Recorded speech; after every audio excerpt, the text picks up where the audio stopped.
Now, you abuse and mistreat the animals like donkey.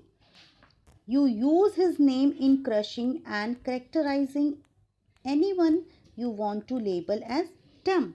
यहाँ बोला गया है आप गधे की तरह जानवरों के साथ दुर्व्यवहार करते रहते हैं। आप उनके नाम का उपयोग किसी भी व्यक्ति को कोसने के लिए आप लोग करते हैं। ठीक है, इसका यूज़ इस तरीके से करते हैं आप। ठीक है, you overload him for halting dirt and hundreds of other material and beat him again and again. अब ये बोल रहा है आप उसे गंदी और सैकड़ों अन्य सामग्रियाँ ढोने के लिए ओवरलोड करते रहते हैं, बार बार पीटते रहते हैं। But do you know his qualities? Just like how beautiful his eyes are. ठीक है, अब यहाँ पे बोल रहा है कि जो है, लेकिन क्या आप उसके गुणों को जानते हैं? देखो उसकी आंखें कितनी सुंदर हैं, बोल रहे हैं। You can learn many social skill from him. A donkey likes to live with other donkeys. Even a baby donkeys is able to make many friends. अब ये बोल रहा है आप उससे कई सामाजिक कौशल सीख सकते हैं, स्किल सीख सकते हैं, बहुत सारी तकनीकें सीख सकते हैं। एक गधा दूसरे गधे के साथ रहना पसंद करता है। एक बच्चा गधा जो होता है, ठीक है, जो बेबी डंकी होता है, वो भी कई दोस्त बनाना ठीक है पसंद करता है और बनाने में बहुत ज़्यादा सक्षम होता है। Human beings are very much dependent on others in nature. जो मनुष्य है प्रकृति में दूसरों पर बहुत अधिक निर्भर है। For example they depend on forest, birds and animals. उदाहरण के लिए वे जंगलों, पक्षियों और जानवरों पर निर्भर है। Without birds, the forest will not survive because the birds help in transporting seeds.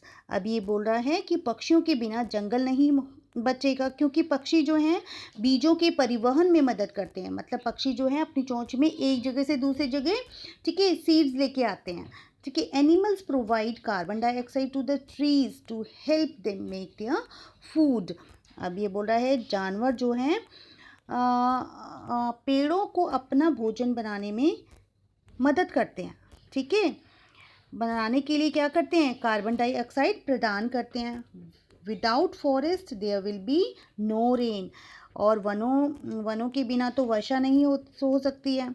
ठीक है, नहीं होगी।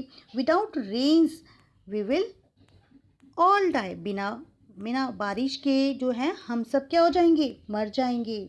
There is really no end to our dependency on each other.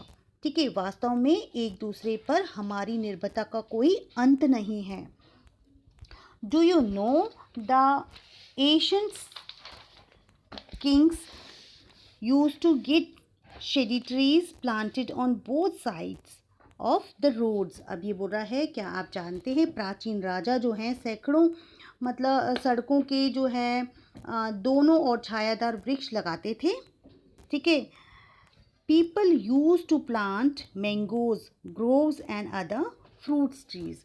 लोग आम के पेड़ और अन्य फलों के पेड़ लगाते थे। They used to dig ponds to store rain water for irrigation and drinking for animals. वे सिंचाई के लिए, जानवरों के लिए, सोच विचार के लिए, ठीक है, मतलब सोच समझ के वर्षा के पानी को जमा करने के लिए तालाब को खोदते थे।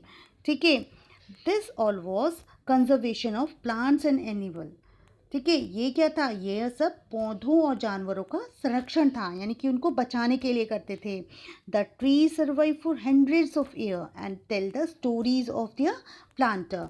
अब ये क्या बताता है? पेड़ जो हैं सैकड़ों वर्षों तक जीवित रहते हैं और अपने बागवानों की कहानियाँ सुनाते हैं।